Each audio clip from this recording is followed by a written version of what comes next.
everyone, it's Mr. Fuzzy Lego, and today I'm showing you my custom Lego Link and Zelda from Hyrule Warriors Age of Calamity, the anticipated prequel to The Legend of Zelda Breath of the Wild that's exclusively releasing on Nintendo Switch.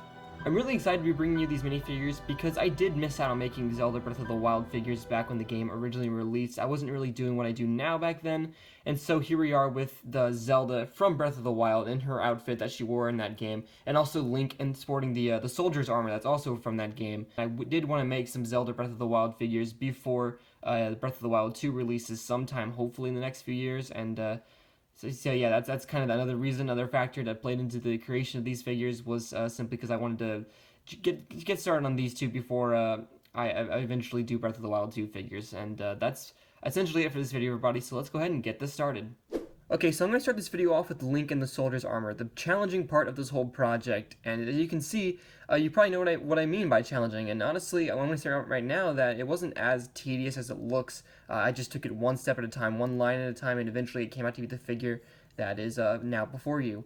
And the reason I decided to make him in the soldier's armor rather than the standard Breath of the Wild outfit that he usually has is because I did already make one in 2018, but as you can see, this was so outdated, so I suppose that a remake could have been, it should have been totally warranted, but yeah, I didn't decide to do it. Then I decided to do this instead because I thought it would be more fun to make an Age of Calamity specific Link, and this actually turned out to be pretty exciting. I really like the way this turned out. I'll get the sword out of the way first. His sword is not specific to any weapon in the game or anything. It's literally just sword It's literally just sword I painted for fun. And as you can see that, so it's got some painted detailing there. It's got the Triforce. It's got some other detailing on the I guess the hilt.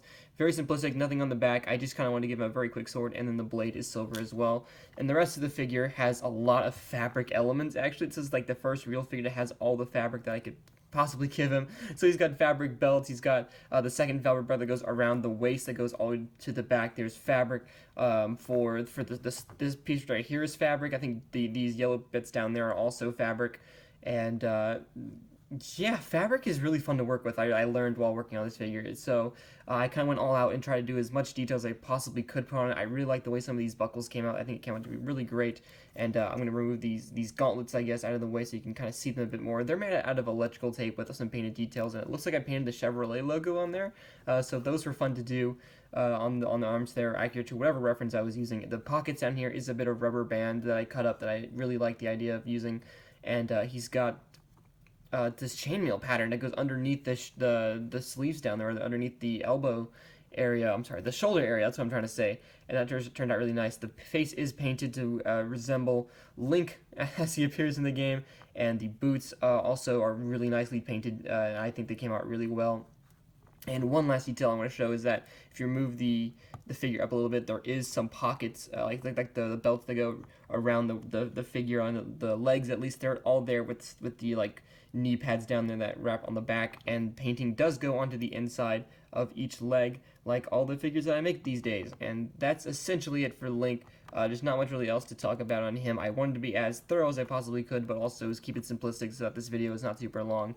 And I'm really happy with the way this turned out. Next up is Zelda, and I did make her in the Breath of the Wild outfit with the blue shirt and the different, like, I guess the fabric bits here, and the same details apply to the Link when the fabric is. I love working with the fabric, and so you can see that the fabric does go on the back. There's some fabric detailing on the sides of it right here that also look really nice, like different belt pieces, and then this is also a bit from a rubber band, so I guess you can say in a lot of ways they're kind of similar, but of course they are two completely different minifigures, and their hair sculpts, the hair speaks for themselves, and the hair on Zelda actually came from the Sally from the Nightmare Before Christmas figure, like the Disney minifigure series, and Connor gave me this idea of Seawalk Customs, and so I really liked the way this turned out, and so I ended up painting this and sculpting onto it, and I did this I guess this hairpiece multiple times, and then the glue was just not working. I almost dropped it there, but I caught it at the last second. The face is fully painted, and I did give the Sheikah slate, so that's a pretty big part of this minifigure. I'm going to go ahead and remove this, and it's a custom piece that I made. It's a 1x1 tile.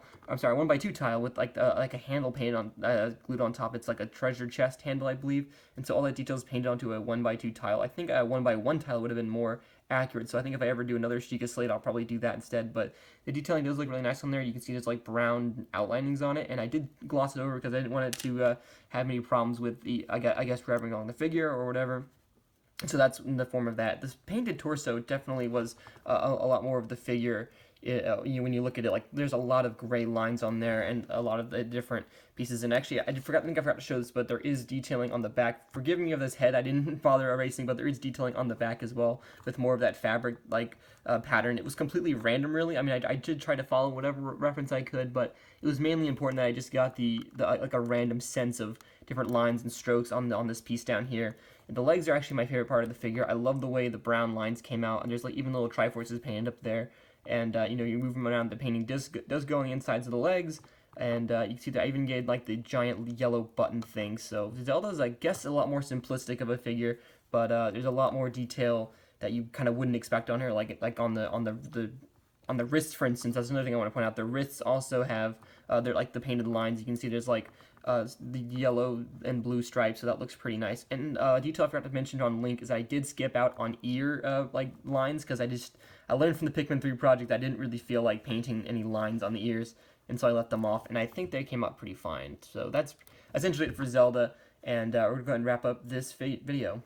That's it for this video, everybody. Thank you so much for watching, and if you enjoyed this video, you can always leave a like down below and comment down what you think about these minifigures. There's always social media links in the description below, where you can follow me on my other pages and check out the other updates and figures I'm going to be working on in the near future.